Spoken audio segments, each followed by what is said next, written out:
பாஜக அதிமுகவோட வேற யார் கூட்டணியில இப்ப வந்திருக்காங்க? நான் கேக்குறேன், நீங்க யார் வந்திருக்கிறாங்க அப்படின்னா ஏற்கனவே பாஜகவுடன் இருந்த கூட்டணி கட்சிகள் அவங்களோட இருக்கிறாங்க, ரைட்டா? அதிமுகவுடன் எந்த மேடையில கூட்டணி மேடை என்டிஏ கூட்டணி மேடையில அதிமுக பாஜக தவிர வேற யாராவது ஏறினாங்களா? புதிதாக ஒரு தாவேக்கான ஒரு கட்சி வந்திருக்கு. அதிமுகவுடைய தலைவர் எம்ஜிஆர் அவர்களை பிரச்சார வாகனத்துல வச்சிருக்காரு. ஜெயலலிதா அம்மா அவர்களுடைய சொன்னீர்களே செய்தீர்களான்ற பாணியை எடுத்துக்கிறாரு. நாம் தான் ஒரு எம்ஜிஆர் போல அப்படின்னு விஜய் அவர்கள் பிரச்சாரத்துல எல்லாம் பேசுறத பார்க்க முடியுது. ஆனா இந்த நேரத்துல இன்னும் கூட்டணி அமைப்பதிலேயே காலதாமதம் ஆகிட்டு இருக்கு அப்படிங்கறத எப்படி எடுத்து? காமராஜர் படத்தையும் போட்டுக்கிறட்டும், ராஜாஜி படத்தையும் அவங்க கொள்கை தலைவர்கள் 5 பேரை போட்டிருக்காங்க. எனக்கு அப்ப அந்த 5 தலைவரை தவிர மீதி எல்லாம் கொள்கை இல்லாத தலைவர்களா? செங்கோட்டையன் அவர்கள் போல இன்னும் பலர் வருவாங்கன்னு செங்கோட்டையன் அவர்களும் பேட்டியில சொல்றாரு, ஆதவஜனாவும் சொல்றாரு. அப்ப அதிமுக இன்னும் வேற யாரு போறாங்க? அந்த பலரும் பல கட்சியிலிருந்து வந்தவங்க தானே. கேபி முனுசாமி அடுத்ததா தாவேக்காவுக்கு போறாருன்னு ஒரு தகவல். எல்லார் பேரையும் சொல்லுங்க. நீங்க உங்ககிட்ட இருந்தவங்களே இன்னைக்கு உங்ககிட்ட இல்லாம வெளியே போயிட்டாங்களே. ஐயநாதன் ஏன் தாவேக்கா விட்டு போனாரு? காங்கிரஸ் நினைச்சாங்களா 17 வருஷம் 67க்கு பிறகு வர முடிஞ்சிச்சா? ஏன் இன்னும் வர முடியல? அப்ப அதுக்காக காங்கிரஸ் சித்தாந்தமே தோத்து போச்சுன்னு அர்த்தமா? இல்ல, அவர்கள் கட்டிய அணை தான் தமிழ்நாடு முழுவதும் இன்ன வரைக்கும் இருக்கு. புதுசா ஒரு அணை காங்கிரஸ்காரங்களுக்கு பிறகு கட்டியதா யாராவது ஒண்ணு சொல்லுங்க. ரெண்டாட்சி வேணான்றீங்க? ரெண்டாட்சி தான் தமிழ்நாட்டுக்கு தேவைங்கிறவன் நானு. வேணான்னு ஏன் சொல்றீங்க? அப்படி ஒரு புதுசா சித்தாந்த கொண்டு வந்துடாதீங்க. நேயர்களுக்கு வணக்கம். நிகழ்ச்சியில் சிறப்பு விருந்தினராக அரசியல் விமர்சகர் வழக்கறிஞர் திரு அக்னேஸ்வரன் இணைந்திருக்கிறார். பேசலாம். வணக்கம் சார். வணக்கம் சகோதரி. 2026 தேர்தல் களம். தேர்தல் ரொம்ப, அதாவது மழை ஒரு பக்கம் கொட்டி தீத்தாலும் வெள்ளம் வந்தாலும் என்ன ஆனாலும் சரி, அதாவது தமிழ்நாட்டை நோக்கி வந்த புயல் இலங்கைக்கு போய் இன்னைக்கு இலங்கையோட நிலைமையை நம்ம கண்ணால வீடியோல கூட பார்க்க முடியல. அப்படியான ஒரு சூழல்ல இருக்கு. இந்த நேரத்துல கூட தமிழ்நாட்டுல அரசியல் பரபரப்பா தான் போயிட்டு இருக்கு. கூட்டணி, மாபெரும் கூட்டணி அமைப்போம் அப்படின்னு சொன்ன அதிமுக இன்னைக்கு வரைக்கும் கூட்டணி அமைக்க முடியல. அதிமுக பாஜக மட்டும்தான் அந்த கூட்டணியில இருக்காங்க. திமுக ஒரு பக்கம் வெற்றி கூட்டணி ஸ்ட்ராங்கா தொடர்றாங்க அப்படிங்கிற ஒரு பாயிண்ட், ஒரு விவாதம் இருக்கு. உண்மையான விவாதம் கூட தான். இப்ப வரைக்கும் வேற யாரும் அந்த கூட்டணியில இணையல. அது உண்மையான விவாதமே கிடையாது. நீங்க வேற யாராவது இருக்காங்களா கூட்டணியில? இல்ல 2024ல அவங்க நாங்க பெரிய நிறைய கட்சி வச்சிருக்கிறோம், நாங்க தான் தொடர்ந்து வெற்றி பெறோம் அப்படின்லாம் சொல்றாங்கல்ல. சரி, தொடர்ந்து வெற்றி பெறீங்க. 5 வருஷத்துக்கு மேல ஆயிடுச்சு, கிட்டத்தட்ட 8வது மாசம் ஆயிடுச்சு. ஊரக உள்ளாட்சி தேர்தல் ஏன் நடத்த மாட்டேங்கிறாங்க? 2 சென்னையில ஏன் நடத்த மாட்டாங்கன்னு நினைக்கிறீங்க? பூரா கவுன்சிலுடைய அட்டூழியம். கவுன்சிலர் நம்பிலாம், திமுக கவுன்சிலர் நம்பிலாம் யாரும் ஓட்டு போட மாட்டாங்க, அந்த பயம். 2வது அதுல எல்லா கட்சிகளும் இப்ப சட்டமன்ற தேர்தலுக்கு எப்படி நாம வேலை செய்யணும்ன்றத உள்ளாட்சி தேர்தல்ல காட்டுவாங்க. அது ஒண்ணு. நம்ம சென்னையிலே ஒரு 5 கவுன்சிலர் மாமண்ட உறுப்பினர் இறந்துட்டாங்க. அந்த தேர்தலே இன்னும் திமுக வைக்கலையே, என்ன காரணம்? அப்ப அது ஒண்ணு. இன்னொன்னு, நீங்க சொல்றபடி பார்த்தா 2024 அவங்க வாங்கின வாக்கு சதவீதம் அப்படின்னு பார்க்கும்போது கிட்டத்தட்ட 45%. ஆனா அதிமுக 21ல சொல்றீங்களா? 2024 நாடாளுமன்ற தேர்தல். அதே இது அந்த 45% எல்லாமே சேர்ந்தது. திமுக பிரைம் மினிஸ்டர் மோடி வேணுமா வேண்டாமான்ற தேர்தல் அதுல பண்ணாங்க. கரெக்ட். அதே இது இந்த சைடு பாத்தீங்கன்னா தனித்தனியா நின்றாங்க. அதிமுக தேமுதிக 23%. அதே மாதிரி 18% எடுத்த தேசிய ஜனநாயக கூட்டணி. இப்ப இது 2 நீங்க சேர்த்தீங்கன்னா 39%. அதுல 2 கருத்தையும் பார்க்கணும்ல. கரெக்ட். அதிமுக பாஜக எதிர்ப்புன்ற நிலையில அன்னைக்கு இருந்துச்சு. கரெக்ட். பாஜக அதிமுக எதிர்ப்புன்ற நிலைமையில அன்னைக்கு இருந்துச்சு. கரெக்ட். 2 பேரும் இன்னைக்கு நாங்க சேர்ந்துக்கிறோம். அதே மாதிரிதானே அங்கேயும் வரும். அங்க காங்கிரஸ் கூடா நட்பு கேடாய் முடியும், இன்னும் ஒன்னா தானே இருக்கு. அது வேற காலமே வேற சார். அது மாதிரி தான் ஒரே, அதாவது ஒரே பீரியட்ல 2 நடக்குது. எல்லாம் ஒரே காலம் தான், எல்லாம் ஒரே கட்சி தான். தமிழ்நாட்டுல 2024 ஒரே வருஷத்துல, அதாவது இந்த வருஷம் மிடில் 2024 நாடாளுமன்ற தேர்தல் அன்னைக்கு பாஜக எதிரின்னு சொன்ன அதிமுக 2026 சட்டமன்ற தேர்தல் வரும்போது பாஜகவோட கூட்டணி அப்படின்னு சொல்றாங்க. அவங்க குழம்புவாங்கல்ல, மக்கள் குழம்புவாங்கல்ல. சரி, ஓகே. இங்க அரசியல் இதெல்லாம் சகஜம்தான் அப்படின்னு எடுத்துக்க கூடும். நீங்க அதிமுக பாஜக இது கூட்டணி வச்ச உடனே நீங்க என்னமோ நலத்திட்டங்களை செஞ்சு 7.5 நடைமுறைப்படுத்தி நாட்டுல நீட்டு விளக்க கொண்டு வந்தது மாதிரி மேகதாதை நாங்க கட்ட விடாம தடுத்துட்டோம் அப்படிங்கிறது மாதிரி முல்லை பெரியார் விஷயத்துல நாங்கெல்லாம் நாதன் குழு அமைச்சது அம்மையார் ஜெயலலிதா, நாங்க வந்ததுக்கு பிறகு அதை பாருங்க 152 அடியா திமுக அரசாங்கம் நடைமுறை படிச்சிட்டு மாதிரி என்ன செஞ்சீங்க? 74ல கொடுத்த கச்சத்தீவை திரும்ப நாங்க 2023ல தீர்மானம் போட்டிருக்கீங்க, நாங்கள் மீட்பதற்கு தீர்மானம். அதனால இது ஒண்ணு.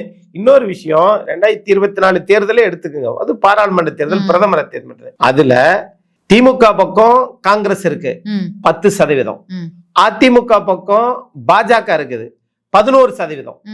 அப்ப ரெண்டுமே டேலி ஆயிடுச்சா? அடுத்து வேற என்ன கட்சி இருக்குது? திமுக பக்கம் காங்கிரஸ் இருந்துச்சு 10%. ஓகே, திமுகவும் காங்கிரஸும் ஒன்னா இருந்தாங்க.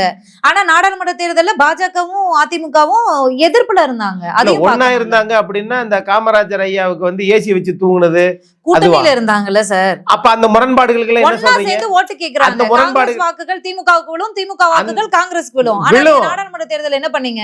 பாஜகவை எதிர்த்து அதிமுக போட்டியிடுது. கரெக்ட். இப்ப அது ரெண்டும் ஒண்ணு சேர்ந்துருச்சுல, அது பலமா வராதா? ரெண்டு பேருக்கும் போட சேர விட மாட்டோம். ரெண்டு பேருக்கும் சேர விட மாட்டோம். திமுக அது சேராம இருந்தா தான் நாங்க திரும்ப 2026ல திமுக ஆட்சி அமைக்க முடியும். உங்களை சேர விடாம யாரும் தடுக்கலையே. பாஜக அதிமுக கூட்டணியில தான் இருக்காங்க. இருக்கட்டும் போதுமா?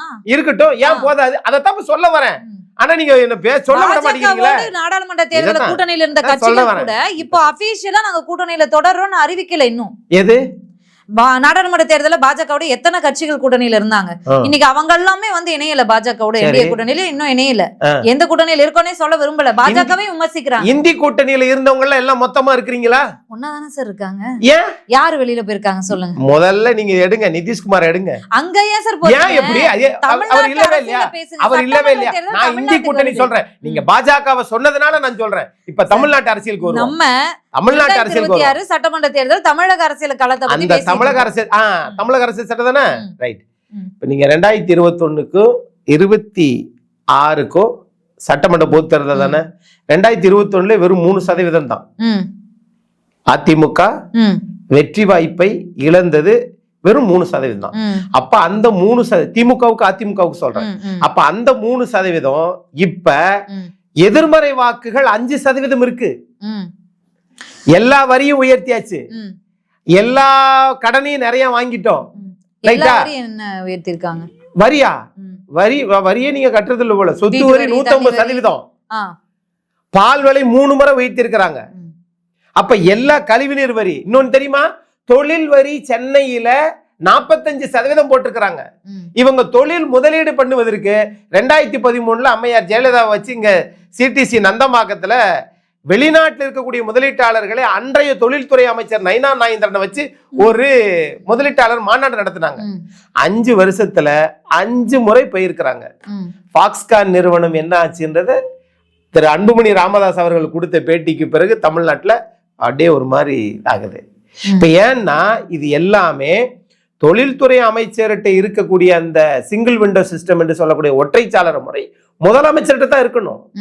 ஆனா 2011ல சிறப்பு திட்ட அமலாக்கத்துறை அப்படின்ற ஒரு துறையை உருவாக்கி அன்றைய ஜனாதிபதியாக இருந்த ஐயா அப்துல் கலாம் ஐயா அவருடைய PA அவர் பொன்ராஜ் அண்ணன் அவர்கள் தான் இந்த சிறப்பு திட்டத்தை கொடுங்க, இது முதலமைச்சருடைய பொறுப்புல தான் இருக்கணும், அதுலதான் நீங்க நேரடியா மக்கள் நலத்திட்டத்தை செய்யுங்கன்னு சொன்னாரு.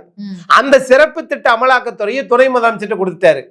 அப்போ இவ்வளவு இதையும் கொண்டு வந்த நீங்க இன்னைக்கு நாங்க நல்லது நடத்துறோம் அப்படின்னு நீங்க நினைச்சீங்கன்னா சரி, ஓகே. அதே அப்துல் கலாம் அதிமுக பாஜக கூட்டணியை வச்சுதான் திமுக இன்னைக்கு சர்வே ஆயிட்டு இருக்கு. பாருங்க, நாட்டுக்கு எதிரானவர்கள் என்னமோ இவங்க என்னமோ இந்த நாட்டுக்கு பெரிய தியாகத்தை செஞ்சது மாதிரி. என்ன தியாகத்தை செஞ்சீங்க நீங்க? இல்ல, நீங்க சற்று நேரத்துக்கு முன்னாடி திமுக அப்ப என்ன பண்ணாங்க பண்ணல அதெல்லாம் பேசுவோம். கொஞ்ச நேரத்துக்கு முன்னாடி அப்துல் கலாம் ஐயா அவர்களுடைய ஆலோசகர் பொன்ராஜ் அவர்கள் சொன்ன விஷயங்களை எல்லாம் பேசுனீங்க நீங்க. அவர்களும் சரி, அப்துல் கலாம் ஐயா அவர்களும் சரி, அப்துல் கலாம் ஐயாவை நம்ம அரசியலுக்குள்ள எடுத்துட்டு வர முடியாது. இதே பொன்ராஜ் அவர்கள் இன்னைக்கு திமுக பண்ற பல விஷயங்களை பாராட்டுகளை சொல்றாரு. அரசுல ஏதாவது பொறுப்புல இருக்கிறாரா? எந்த பொறுப்புலயும் இல்லையே. அப்ப அதை விட்டுருங்க, அவ்வளவுதான். ஆனா நான் சொன்னது அரசு திட்டத்தை எப்படி நீங்க கொண்டு போய் சேர்க்கணும்னு அன்னைக்கு ஆலோசகரா இருந்தாரு, அதனால நான் சொன்னேன். ஆனா இன்னைக்கு அதையெல்லாம் ஒன்றும் கிடையாது. ஊடகத்தை ஒரு மூளை செலவை செய்யறாங்க. எப்பா தமிழ்நாட்டுல உடற்கல்வி ஆசிரியருக்கு 2000 பேர் எடுக்க போறாங்க. அதுல 2.5 லட்சம் பேர் பரீட்சை எழுதியிருக்காங்க. அதுல 85,000 பேரு தமிழில் தேர்ச்சி பெறவில்லை. தமிழ் தேர்வு தாள்ல தேர்ச்சி பெறல. இது தமிழக அரசு வெளியில சொல்லுமா? சொல்லிடாத. ஆனா இந்த தமிழக அரசு தமிழ்நாட்டுக்கு, தமிழுக்கு, தமிழ் வளர்ச்சிக்கு இல்ல சார், இப்போ ஓகே தேர்ச்சி பெறல, ஓகே இல்ல நான் பிராக்டிகலா ஒரு क्वेश्चन கேக்குறேன்.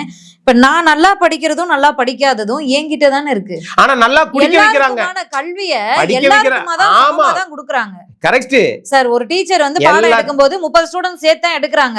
நான் நல்லா படிக்கிறேனா இல்லையாங்கிறது என் கையில தானே இருக்கு. அது கரெக்ட் தான். இதுக்கும் நம்ம அரசை போய் விமர்சிச்சுக்கிறதுல அதே மாதிரி தான் தமிழ்நாட்டுல ஒரு நாளைக்கு 1,18 லட்சம் பேரு குடிக்க வைக்கிறது. நல்லா குடிக்கிறாங்களா? இது எல்லா ஆட்சி காலத்துலயும் நடக்குது. 48,000 கோடி ஒரு ஆண்டுக்கு வருமானம். எல்லா ஆட்சியிலும் தான் குடிக்கிறாங்க, நான் இல்லைன்னு சொல்லல. இந்த ஆட்சியில மதுபானத்தை குறைப்பான்னு ஆட்சிக்கு வந்தீங்க நீங்க. ஆனா நீங்க குறைச்ச பாடல, மாறாக அத வருமானத்தை உயர்த்தி காட்டியிருக்கிறீங்க. என்னது இது? அப்ப தமிழ் படிப்பதற்கு ஆட்சியாளர்கள் அக்கறை செலுத்தல, ஆனா குடிப்பதற்கு ஆட்சியாளர்கள் வருமானத்தை தேடிருக்காங்கன்னா இதுதான் இவர்கள் ஆளுகிற இல்ல தமிழ் வழி மாட்சிமைக்குரிய ஆட்சி நீங்க நினைக்கிறீங்களா? கல்வி திட்டங்களை கொடுக்க முடியுமோ அது எல்லாத்துக்குமே வந்து திமுக வந்து ஒவ்வொரு நடைமுறையை எடுத்துட்டு இருக்காங்க. டிகிரில இருந்து எல்லாத்தையும் தமிழ் வழியில கொண்டு வருவதற்கான முயற்சிகள் எடுத்துட்டு இருக்காங்க. அதுல பல குறைபாடுகள், அந்த லட்சணம் தான் இது. 85,000 பேர் தமிழ்ல பெயில் இருக்கு, அதை நிவர்த்தி பண்றாங்க. அது பண்ணல, அது நம்ம சட்ட ஒழுங்கு எடுத்துக்கங்க. சரி, புள்ளிவிவரத்தோட எதிர்க்கட்சி தலைவரா இருக்கும்போது கூட்டணியை பத்தி பேசிக்கிட்டு இருந்தோம். கூட்டணி பாஜக அதிமுகவோட வேற யார் கூட்டணியில இப்ப வந்திருக்காங்க? நான் கேக்குறேன், நீங்க யார் வந்திருக்கிறாங்க அப்படின்னா ஏற்கனவே பாஜகவுடன் இருந்த கூட்டணி கட்சிகள் அவங்களோட இருக்கிறாங்க, ரைட்டா? அதிமுகவுடன் எந்த மேடையில கூட்டணி மேடை, என்டிஏ கூட்டணி மேடையில அதிமுக பாஜக தவிர வேற யாராவது ஏறினாங்களா? நீங்க அண்மையில தமாக வந்து நாங்க வந்து அதிமுக தலைமையில தான் நாங்க தேர்தலை சொன்னாங்க. இப்ப நான் என்ன கேக்குறேன்னா, இத்தனை கட்சிகள், நான் வந்து இத்தனை கட்சி வச்சிருக்கிறேன், அது இங்க முக்கியம் இல்ல. நீங்க இந்த 5 வருஷத்துல இந்த 4.5 ஆண்டு கால என்ன செஞ்சீங்கன்னு தான் மக்கள் பாப்பாங்க. சரி, ஓகே. மக்கள் வந்து அந்த 4.5 வருஷம் ஆட்சிக்கு அவங்க பிளஸ்ஸா மைனஸா ஓட்டு போடக்கூடிய ஓட்டு போடட்டும், அது நம்ம அடுத்து கடந்து போயிடலாம். புதிதாக ஒரு தாவேக்கான்னு ஒரு கட்சி வந்திருக்கு. அதிமுகவுடைய தலைவர் எம்ஜிஆர் அவர்களை பிரச்சார வாகனத்துல வச்சிருக்காரு. ஜெயலலிதா அம்மா அவர்களுடைய சொன்னீர்களே செய்தீர்களா என்ற பாணியை எடுத்துக்கிறாரு. எம்ஜிஆர் அவர்களுடைய பாடல் வரிகளை எடுத்துக்கிறாரு. அவருடைய பிரச்சார வார்த்தைகளை எடுத்துக்கிறாரு. எம்ஜிஆர் அவர்கள் அண்ணாவை என்ன புகழ்ந்தாரோ அந்த வரிகளை எடுத்துக்கிறாரு. நான் தான் ஒரு எம்ஜிஆர் போல அப்படின்னு விஜய் அவர்கள் பிரச்சாரத்துல எல்லாம் பேசுறத பார்க்க முடியுது. நாங்க தான் பிரதான எதிர்கட்சி, அதிமுக எதிர்கட்சி இல்லைன்னு சொல்றாங்க. உச்ச நீதிமன்றம் வரைக்கும் போய் சொல்றாங்க, நாங்க தான் தமிழ்நாட்டுல பிரதான எதிர்கட்சியா இருக்கோம் அப்படின்னு. அப்போ அவங்க வந்து அது உண்மையா பொய்யா? அபிஷியலான எதிர்கட்சி அதிமுக தான், இதெல்லாம் இருக்கு. அவங்க தேர்தல் களமாடுறாங்க, அவங்க வந்து ஒரு இது பண்ணிட்டு இருக்காங்க. அப்படிங்கும்போது அதிமுக இன்னும் சுரத்தோடு இன்னும் அதிதீவிரமாக செயல்பட வேண்டிய களம் இது. ஆனா இந்த நேரத்துல இன்னும் கூட்டணி அமைப்பதிலேயே காலதாமதம் ஆகிட்டு இருக்கு. அப்படிங்கறத எப்படி எடுத்து நீங்க தாவேக்கா வந்து இந்த மாதிரி புரட்சி தலைவர் எம்ஜிஆர் இதை பண்றாங்க அப்படின்ட்டு காமராஜர் படத்தையும் போட்டுக்கிறட்டும், ராஜாஜி படத்தையும் அவங்க கொள்கை தலைவர்கள் 5 பேரை போட்டிருக்காங்க. நான் என்னக்கிறேன், அப்ப அந்த 5 தலைவரை தவிர மீதி எல்லாம் கொள்கை இல்லாத தலைவர்களா? இதுக்கு பதில் சொல்லுங்க மேடம். இல்ல அந்த 5 என்ன கொள்கை நான் கேக்குறேன். அப்படின்னா நடக்கறாராங்கிறதும் இருக்கு. அப்ப மத்த தலைவர்கள் எல்லாம் கொள்கை இல்லாத தலைவர்களா? இல்ல சார், ஒவ்வொருத்தவங்க ஒரு தலைவர்கள் அது மாதிரி தான் அண்ணா படத்தை போட்டிருக்கீங்க. ஆமா ஆமா, திராவிட சித்தாந்தம். சரி, அதான் நான் சொல்றேன். விஜய் அவர்கள் 5 கொள்கை தலைவர்கள் நல உரிமை. நான் என்ன கேக்குறேன்னா, உங்க கொள்கை என்பது வேற, நான் கொள்கை பத்தி பேசல. அந்த கொள்கை அவருக்கு சித்தாந்தம் எல்லாம் இருக்கட்டும். நான் என்ன கேக்குறேன், எல்லா கட்சியில இருந்து ஒரு 2 பேரை முக்கியமான ஆளை எடுத்து வச்சுதான் நாம இது பண்ணிக்கிட்டு இருக்கிறோம். அப்படித்தானே ஓடிட்டு இருக்குது. உங்களுக்கு புகழ் இருக்குதா? திரைப்பட புகழை தவிர ஆட்சி ஆண்ட அனுபவம் ஏதாவது இருக்கா? அதனால அது இல்லாததுனால திராவிட கட்சியிலிருந்து அல்லது தேசிய கட்சியிலிருந்து யாரையாவது கொண்டு வந்து போட்டு நம்ம வந்துடலாம் நினைக்கிறீங்க. அது சாத்தியமாகாது. செங்கோட்டையன் அவர்கள் போல இன்னும் பலர் வருவாங்கன்னு செங்கோட்டையன் அவர்களும் பேட்டியில சொல்றாரு, ஆதவஜனாவும் சொல்றாரு. அப்ப அதிமுக இருந்து இன்னும் வேற யாரு போறாங்க? அந்த பலரும் பல கட்சியிலிருந்து வந்தவங்க தானே. KP முனுசாமி அடுத்ததா தாவேக்காவுக்கு போறாருன்ற ஒரு தகவல் இருக்கு. அது நீங்க எல்லார் பேரையும் சொல்லுங்க. நீங்க உங்கள்ல இருந்து நீங்க என்ன செய்ய போறீங்க? நான் இப்படி கேட்கவா? நீங்க என்ன செங்கோட்டையன் சொல்றீங்க, இந்த மாதிரி பேர் சொல்றீங்க, எல்லாம் சொல்றீங்கல்ல. உங்ககிட்ட இருந்தவங்களே இன்னைக்கு உங்ககிட்ட இல்லாம வெளியே போயிட்டாங்களே. ஐயநாதன் ஏன் தாவேக்கா விட்டு போனாரு? அவர் தான் பேட்டியில பாருங்க. திரு ஜெகதீஸ்வரன் உங்களுக்காக 2 வருஷமா டிவில பேசினாரு. அரசியல் விமர்சகர், எல்லாத்தையும் 4 விஷயத்த கல்வியாளரும் கூட அவர் படிச்சு புரிஞ்சு பேசக்கூடியவர். அவர் ஏன் வெளியேற்றி விட்டீங்க? சரி, 2வது 3வது மணிகண்டன் வீராசாமி உங்க கூட 30 வருஷமா பழகி இருக்கிறாராம். அவரையும் வெளியேற்றி விட்டீங்க. அவர்களை பொறுத்தளவில் சித்தாந்தம், நுணுக்கங்கள், கருத்துருவாக்கம், கொள்கை பற்று இதெல்லாம் இருக்கிறாள் நமக்கு ஒத்து வராது. வாழ்க அடுத்த முதல்வர், ஒரே தேர்தலில் ஜனநாயக புரட்சி அப்படின்னு சொல்றாள் தான் உங்களுக்கு தேவையா? என்னது இது? அவங்க எல்லாம் ஏன் வெளியில போனாங்கன்னு அவங்களே பேட்டிகள்ல பல விஷயங்களை உடைச்சு, அது எனக்கு தெரியாது, அதெல்லாம் நான் பார்க்கல. அவங்க ஏன் வெளியில பல விஷயங்களை சொல்லி அவங்க சொல்லட்டும். ஆனா என் பார்வை இது, ரைட்டா? இதுல மாற்றம் இருந்தா மாற்று கருத்து சொல்லட்டும். நான் இன்னொன்னு சொல்லவா? ஒரு செல்போன்ல 20 ஃபேக் ஐடி வச்சுக்கிட்டு லைக்க கொடுத்துக்கிட்டு 2 வீடியோ போட்டுக்கிட்டு வந்ததுனால தமிழ்நாடு வளர்ச்சி பாதைக்கு போயிடாது. இவங்களை விட வெகரசா வேலை பார்த்தாங்க திரு டிடிவி தினகரன் அவர்களுக்கு. கொஞ்ச நாள் அது புதுசா அப்படியே ஓடும். அண்ணன் நாம் தமிழர் சீமான் ஒருங்கிணைப்பாளர், அவருக்கு ஒரு இளைஞர் கூட்டம் கொஞ்ச நாளைக்கு அப்படியே ஓடும். அது ஆர்கானிக்கா இருக்காங்க, முறைப்படுத்தப்பட்டதுதான், நான் இல்லங்கல. அது ஆர்கானிக்கா இன்ஆர்கானிக்ன்றது அடுத்து. தமிழர் கட்சியை பார்க்கும்போது அவங்க வெற்றி பெறாங்களா இல்ல பயிற்சி முயற்சின்றாங்களா, அதெல்லாம் 1000 விமர்சனங்கள். அதேதான் அந்த சோஷியல் மீடியால யங்ஸ்டர்ஸ்னுடைய அந்த ஆர்கானிக்கா இருக்கு. அப்ப நீங்க ஆரம்பிக்கிற போது தந்தை பெரியார் படத்தை போடுறீங்க, இன்னைக்கு தந்தை பெரியார விமர்சிக்கிறீங்க. அது ஆர்கானிக்கா இன்ஆர்கானிக்கா? சார் நான் என்ன சொல்றேன்னா அவங்களுடைய கருத்து கொள்கை இதுல எல்லாம் பல விஷயங்கள் இருக்கு. கருத்து கொள்கைங்க அதெல்லாம் 2வது. துட்டு இருக்குதா? மக்களை ஏமாத்தி மூளை செலவை செய்து ஆட்சிக்கு வர முடியுமா?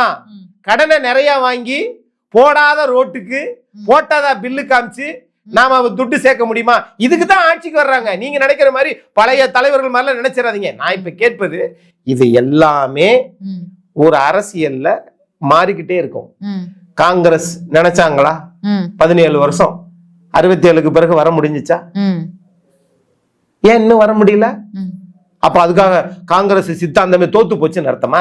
இல்ல, அவர்கள் கட்டிய அணைதான் தமிழ்நாடு முழுவதும் இன்ன வரைக்கும் இருக்கு. புதுசா ஒரு அணை காங்கிரஸ்காரங்களுக்கு பிறகு 67க்கு பிறகு புதுசா பெரிய அணை 120 அடி கொள்ளளவுடைய அணை, ஒரு அணை கட்டியதா யாராவது ஒண்ணு சொல்லுங்க. இல்ல. ஆக அதுக்காக காங்கிரஸே தோத்து போச்சு அப்படி சொல்ல முடியாது. அன்னைக்கு இருந்தவங்க இருந்தாங்க, நேர்மையா இருந்தாங்க, ஏழைகளுக்காக பொருளாதாரத்தை. அன்னைக்கு விவசாயம் சார்ந்த நாடு, இன்னைக்கு செல்போனு, யூடியூப், ட்விட்டரு, சமூக வலைதளங்கள் சார்ந்து இருக்கிற நாடு. அதனால இன்னைக்கு இருக்கிறத பயன்படுத்தி புதிய புதிய கட்சிகள் பழைய கட்சிகளை சுரண்டி ஆளை இழுத்து நம்மளும் முதலமைச்சராயிடலாம் நினைக்கிறாங்க. மக்கள் அங்கீகரிப்பாங்களான்னு எனக்கு தெரியல. இல்ல 2026 அதிமுகவினுடைய வியூகம் என்ன? அது கட்சி பாத்துக்கிறோம். கண்டிப்பாக இதே மாதிரி இதுக்கு முன்னாடி பல பிரச்சனைகளை சந்தித்ததுதான் அந்த கட்சி 31 வருஷமா தமிழ்நாட்டை ஆண்டிருக்குது. அந்த கட்சிக்கு தெரியும். ஓபிஎஸ் அவர்கள் வேற கெடு விதித்திருக்காரு டிசம்பர் 15ஆம் தேதி வரைக்கும். அது அவருடைய மீறிட்டு அவர் எதிர்பார்க்கக்கூடிய அந்த ரிசல்ட் வரல அப்படிங்கும்போது என்ன பண்ணுவாரோ அப்படிங்கிற ஒரு அவருடைய உரிமை போராடுகிறார். அது வெற்றி பெறுமா தோல்வி பெறுமா என்பதை நீங்க சொன்ன தேதிக்கு பிறகு பாருங்க. ஆனா தலைமை, ஒரு நிறுவனம், ஒரு கட்சி தலைமைக்கு கட்டுப்பட்டு நடக்கிறது தான் அந்த கட்சி முழுமையடைந்த கட்சி. அப்படிப்பட்ட கட்சி தான் அதிமுக. ஓகே, டிசம்பர் 10ஆம் தேதி பொதுக்குழு கூட இருக்குன்னு செய்தி வந்திருக்கு. பொதுக்குழுவுல என்ன தீர்மானங்கள் வர இருக்கு, என்ன அரசியல் வியூகத்தை பொதுக்குழுவுல செயல்படுத்த இருக்காங்கன்னு ஏதாவது தகவல்? சென்ற முறை பொதுக்குழு தீர்மானத்துல கூட நீங்க கூட்டணி கட்சி சம்பந்தமா பொதுச் செயலாளருக்கே கொடுத்ததுதான். அதே தான் இந்த தடவையும். ஆகவே பொதுச் செயலாளர் மாண்புமிகு எதிர்க்கட்சி தலைவர் என்ன முடிவு எடுக்கிறாரோ அது தமிழ்நாட்டுக்கும் நன்மை பயக்கணும், அந்த இயக்கத்தையும் பாதுகாப்பா வழிநடத்தி செல்லணும் என்கிற பொறுப்பான முடிவைத்தான் அவர் கண்டிப்பாக எடுப்பார். இலகிய மனதோடு ஒரு சில பேரை ஆதரித்து அந்த இலகிய மனம் கொண்டவர்கள் என்பவர்கள் கள்ளெஞ்சக்காரர்களாக இருப்பார்கள் என்பதையும் எடப்பாடி பழனிசாமி அவர்கள் மனதில் வைத்துத்தான் இனிமேல் எந்த முடிவையும் எடுப்பார். இந்த பொதுக்குழுவுக்கு பிறகு கூட்டணி தொடர்பான அறிவிப்புகள் கூட வரலாம் அப்படின்னு பாக்கலாமா? ஏன்னா தேர்தல் நெருங்கிருச்சு, இன்னொரு 5 மாசம் தான் இருக்கு தேர்தலுக்கு. திமுக கூட்டணி ஒரு பக்கம், அவங்க கூட்டணியில தொகுதி ஷேரிங் வரைக்கும் அவங்க போய்கிட்டு இருக்காங்க, பேச்சுவார்த்தை நடத்திட்டு இருக்காங்க. இங்க இன்னும் கூட்டணியை ஃபார்ம் ஆகல அப்படிங்கிற ஒரு பெரிய விஷயம் இருக்கு. ஃபார்ம் ஆகட்டி திமுகவுக்கு தானே நல்லது. ஆனா உண்மையை சொல்ல விடாம பாதுகாத்துக்கிறது கூட்டணியை விட ரொம்ப பெரிய தர்மம். தமிழ்நாட்டுல எந்த பிரச்சனைகள் நடந்தாலும் தூத்துக்குடியில 13 பேரை துப்பாக்கியை சுட்டு கொண்டாருன்னு சொல்லி 5 வருஷமும் டமர டமர டமர டமர எவ்வளவு டமர அடிச்சாங்க. இன்னைக்கு திமுக ஆட்சியில எங்க என்ன நடந்தாலும் வெளியில சோசியல் மீடியால வந்துருது. ஆனா மெயின் மீடியால வர மாட்டேங்குதே. மெயின் மீடியா யாருகிட்ட இருக்குன்னு தெரியல. எல்லா மக்களுக்கும் தெரியும். ஆனா எந்த சேனலா இருந்தாலும் தூத்துக்குடி நான் 13 பேரை தூத்துக்குடிக்கு சொன்னீங்களே, 173 பேர் இது வரைக்கும் இந்த அரசின் கவனக்குறைவெல்லாம் செத்துக்கிறாங்க. யாராவது பேசுறாங்களா? என்ன காரணம்னு சொல்றீங்க? அரசின் மெத்தன போக்கு, அரசின் அக்கறையின்மை. ஆட்சிக்கு வர்றது வரைக்கும் நாங்க தமிழ்நாடு வளர்ச்சி, ஆட்சிக்கு வந்ததுக்கு பிறகு குடி, எந்த திட்டமும் நடைமுறைப்படுத்துறது இல்ல. தஞ்சாவூர்ல தேர்ல 22 பேர் செத்தாங்க. என்ன நடவடிக்கை எடுத்தாங்க இது வரைக்கும்? 2023 மரக்காணத்துல 23 பேர் குடிச்சு செத்தாங்க, கள்ளச்சாராயம். 10 லட்சம் ரூபாய் கொடுத்துட்டாங்க. 10 லட்சம் என்ன நடவடிக்கை? அரசு பண்ணிருக்காங்க. என்ன நடவடிக்கை? 10 லட்சம் கொடுத்ததான் நடவடிக்கை. அதிமுக ஆட்சியில நடந்துருச்சு. உடனே அதிமுக ஆட்சி அதிமுக ஆட்சி பேசும்போது கூட்டணி சரியில்லைன்னு, நான் நிர்வாகத்தை பத்தி பேசும்போது கூட்டணிக்கு வருவீங்க, அதாவது கூட்டணி பத்தி பேசும்போது நிர்வாகத்துக்கு வருவீங்க. என்னன்னா நடந்திருக்கு, அதிமுக திமுகன்றது எல்லாம் தூக்கி தலையில வச்சு சுமக்கிறதுக்கு நான் தயாரா இல்ல. இந்த நாடும் நாட்டு மக்களும் முடிஞ்ச அளவுக்கு ரெண்டாட்சி தான் தமிழ்நாட்டுக்கு தேவைங்கிறவன் நானு. வேணான்னு ஏன் சொல்றீங்க? அப்படி ஒரு புதுசா சித்தாந்த கொண்டு வந்துடாதீங்க. நான் என்ன சொல்றேன்னா, அப்ப நடந்துச்சு, நீங்க மரக்காணத்துல நடந்துச்சுல, அப்புறம் ஏன் கள்ளக்குறிச்சியில 68 பேர் செத்தாங்க? 10 லட்சத்தை கொடுத்து கதையை முடிச்சிட்டோம். யாரும் பேசாதீங்கப்பா, யாரும் பேசாதீங்க. கண்ணுக்குட்டி கோவிந்தராஜ் எங்க இருக்கிறாரு? அவர் 40 வருஷமா சாராயம் காய்ச்சிட்டு இருக்கிறாரு. அதிமுக ஆட்சியில நடந்துச்சுப்பா. எப்ப உங்க ஆட்சியில தான் 68 பேர் செத்தாங்க. என்னது இந்த மாதிரி பீச்ல மேல வான ஊர்தி சாகசம், 5 பேர் செத்தாங்களா? சென்ட்ரல் கவர்மெண்ட் ஏற்பாடு பண்ண கரூர்ல 41 பேர் செத்தாங்களா? மாநில அரசு பாதுகாப்பு கொடுத்த நிகழ்ச்சி, முதலமைச்சர் தலைமையில நடந்த நிகழ்ச்சி. இதுக்கு முன்னாடி 20 ஆண்டுகளுக்கு முன்னாடி அம்மையார் ஜெயலலிதா முதலமைச்சர் இருக்கும்போது நடந்துச்சு. அது 10 மணிக்குள்ள முடிஞ்சிருச்சு. இவங்க பயங்கரமான சுடும் வெயில்ல நடத்தினா, அங்க தண்ணி இல்ல, மக்கள் நெருக்கத்துல காத்து இல்ல, மூச்சு விட முடியாது. சரி, ஓகே, செத்துட்டாங்க. ஓகே. கோபிச்செட்டிப்பாளையத்துல மக்கள் சந்திப்புக்காக எடப்பாடி பழனிசாமி அவர்கள் போயிருந்தாரு. அங்க கூட ஒருத்தர் மூச்சு விட முடியாம 45 வயது நிரம்பிய ஒரு நபர் உயிரிழந்தாரு.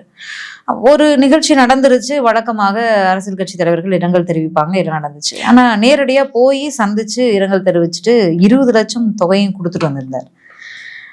திடீர்னு இந்த தொகை, அதாவது பிராக்டிக்கலா பேசணும் அப்படின்னா, இதுக்கு முன்னாடி எல்லாம் ஒரு இரங்கல் தீர்மானம் வாசிப்பாங்க, அதோட அது கடந்து போயிரும், அப்படியான நிகழ்வுகளை தான் பார்த்திருக்கோம். இந்த விஷயத்தை எப்படி இப்ப கோபிச்செட்டிப்பாளையம் அப்படிங்கறதுனாலயா? அப்படி கிடையாது. கோபிச்செட்டிப்பாளையமா கரூரா கரூரையும் ரீசனா எடுத்துக்கலாம். அதுல கள்ளக்குறிச்சியா எல்லாமே அரசின் மெத்தன கோளாறு என்பது வேற. அரசியல் கட்சி பொறுப்பேற்றுக்குது. எதிர்கட்சி தலைவர் போனார்ல, எது சொல்றீங்க? நீங்க சொன்னக்கூடிய சம்பவத்துக்கே சொல்றேன். கோபிச்செட்டிப்பாளையம் உங்களுடைய கட்சி. ஆமான்னு சொல்றேன். அதான் அரசியல் கட்சி. ஆமா, கூட்டம், உங்க கட்சி கூட்டம். ஆமாங்கிறேன், நான் மறுக்கவே இல்ல. உடனே போனார்ல. தாவேக தலைவர் உடனே போனாரா கரூருக்கு? அவர் போகல, நேர்ல பார்த்து கொடுக்கல, எல்லாமே இப்ப எல்லாரும் ஆனா அந்த கட்சி ஆட்சிக்கு வந்துருமா? என்ன புதுசா இருக்கு. சரி, ஓகே, அது எல்லாம் ஒரு எக்ஸாம்பிளா எடுத்துக்கிட்டாங்க அப்படின்னு கூட எடுத்துக்கலாம். மீண்டும் பேசலாம், பார்ப்போம் தேர்தல் களத்துல என்ன பொதுக்குழுவுக்கு பிறகு என்ன கூட்டணி ஃபார்ம் பண்ணி கூட்டணி அறிவிப்புகள் என்ன வருது, இல்ல அரசியல் செயல்பாடுகள் இன்னும் தீவிரப்படுத்துகிறதா அதிமுக கூட்டணி அப்படிங்கறதெல்லாம் பொறுத்திருந்து மீண்டும் பேசலாம். நன்றி. மிக்க நன்றி.